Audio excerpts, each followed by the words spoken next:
আজ আপনাদের সাথে আলু দিয়ে আরেকটা সহজ রেসিপি নিয়ে হাজির হয়ে গেলাম। আশা করি ভালো লাগবে, পুরো ভিডিও জুড়ে থাকবেন ইনশাআল্লাহ। কারো না কারো কিছুটা হলেও উপকার হবে আশা করি। তো বাসায় শুধুমাত্র যদি আলু থাকে তাহলে কিন্তু এমন একটা নাস্তা তৈরি করে নিতে পারেন। আসছে রমজানে কিন্তু ইফতারও রাখতে পারেন। আলুর চপ খেতে পছন্দ করি, চাইলে কিন্তু আলুর চপের পরিবর্তে এটা রাখতে পারেন।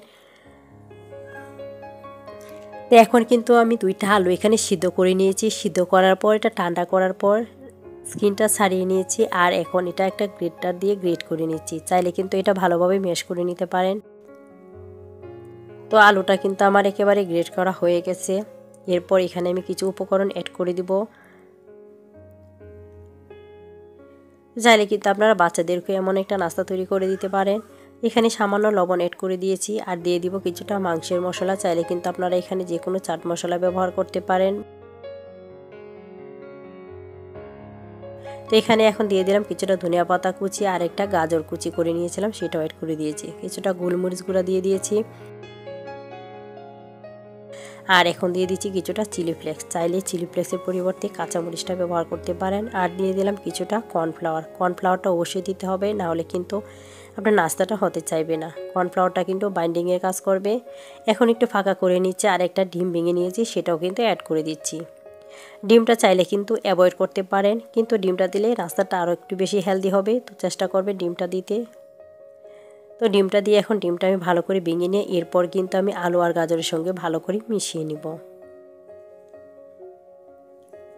তো ডিমটা দেওয়ার পর কিন্তু আরেকটু নরম হয়ে যাবে, সেই ক্ষেত্রে এখানে আরেকটু কর্নফ্লাওয়ার ব্যবহার করে নিতে পারেন। তো বেশি কর্নফ্লাওয়ার ব্যবহার করে যাবে না, নাস্তাটা কিন্তু বানানোর জন্য আমার ডোটা কিন্তু একটু মোটামুটি নরমই করে নিতে হবে। এখন আমি ডিমটাকে ভালো করে আলুর সঙ্গে আর গাজরের সঙ্গে মিক্স করে নিচ্ছি। তো পুরোটা ভালো করে মিশিয়ে নিয়ে এরপর কিন্তু নাস্তাটা তৈরি করে নিতে হবে। তো এই পর্যায়ে কিন্তু আমি আরেকটু কর্নফ্লাওয়ার দিয়ে দিয়েছি, যেহেতু ডিমটা দেওয়ার পর একটু নরম হয়ে গেছে। এই পর্যায়ে আরেকটু কর্নফ্লাওয়ার দিয়ে আমি এটাকে একটু শক্ত করে নেব। এত বেশি শক্ত করতে হবে না, মোটামুটি একটু শক্ত করে নিলেই হবে। তো ডোটা দেখে নিশ্চয়ই বুঝিয়ে যাবেন যে কতটুকু নরম হয়েছে। এটা নরমই থাকবে, যেহেতু এখানে আলু ব্যবহার করা হয়েছে। এখন কিন্তু এটা আমি পুরোপুরি মাখিয়ে নিয়েছি। আর এই পর্যায়ে কিন্তু আপনারা লবণটা অবশ্যই চেক করে নেবেন। এখন একটু শেপটাও দিয়ে নিলাম, দেখলাম যে ঠিক আছে, তাই আমার আর এখানে কোনো কিছু ব্যবহার করতে হবে না। এখন আমি এটা ভিজে নেব।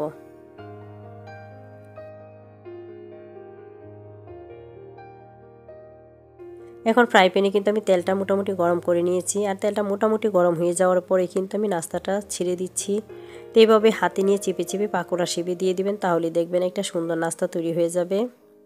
আর চুলাটা অল্প আছে, এখন আমি এটাকে ভেজে নিব। চুলাটাকে কোনোভাবেই বাড়ানো যাবে না, তাহলে দেখা যাবে যে উপরটা হয়ে যাবে আর ভিতরটা হবে না।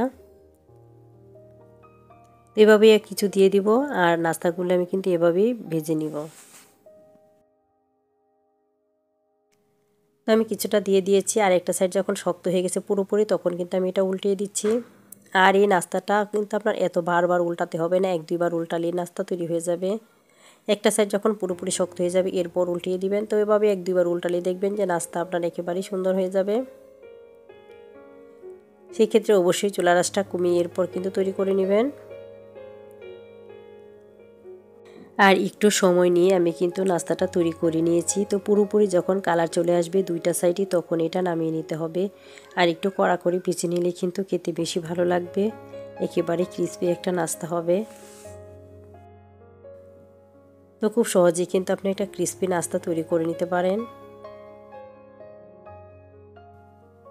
যারা এখন আমার চ্যানেলটা সাবস্ক্রাইব করেন, এই চ্যানেলটা সাবস্ক্রাইব করে পাশে থেকে যেতে পারেন। পাশে থাকা বেল আইকনটা প্রেস করে রাখবেন, এতে করে প্রথম নোটিফিকেশনটা আপনার কাছেই চলে যাবে। ভিডিওটা যদি ভালো লাগে ফ্রেন্ড ও ফ্যামিলির সাথে শেয়ার করে দিবেন।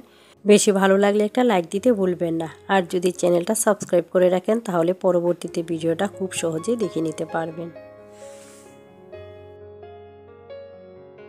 তো এখন একটা নাস্তা আপনাদের একটু ভেঙে দেখিয়ে দিলাম। তো আমার কিন্তু লোভনীয় নাস্তা তৈরি হয়ে গেছে, খুব সহজেই কিন্তু একটা নাস্তা তৈরি হয়ে যায়। আলহামদুলিল্লাহ, খেতেও কিন্তু অনেক বেশি ভালো লাগে। তো বাসায় একবার ট্রাই করবেন। ভালো থাকবেন, দেখা হবে অন্য কোনো ভিডিওতে। সে পর্যন্ত আল্লাহ হাফেজ।